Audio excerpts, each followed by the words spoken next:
Now at 9, a Georgia man in custody after allegedly charging toward the U.S. Capitol with a loaded shotgun. U.S. Capitol Police say that suspect is from Smyrna, and Atlanta News First anchor Joe Gorcho is there live tonight. And Joe, the motive behind this would-be attack remains still unclear tonight. Blair and Tracy and federal investigators are still trying to uncover what drove Carter Camacho to bring a loaded weapon to Capitol Hill. When hearing from U.S.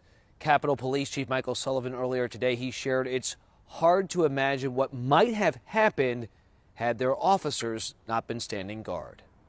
United States Capitol Police arrested Carter Camacho on the Lower West Terrace of the Capitol building on Tuesday.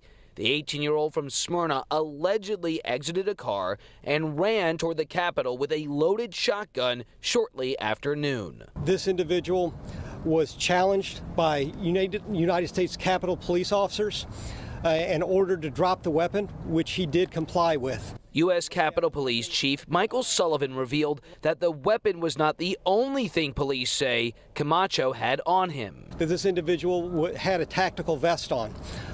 He also had tactical gloves, and when we looked in the vehicle, he had a Kevlar helmet and a gas mask in the vehicle. What Camacho might have been planning remains uncertain, but Chief Sullivan credits officers' quick action for preventing someone from getting hurt.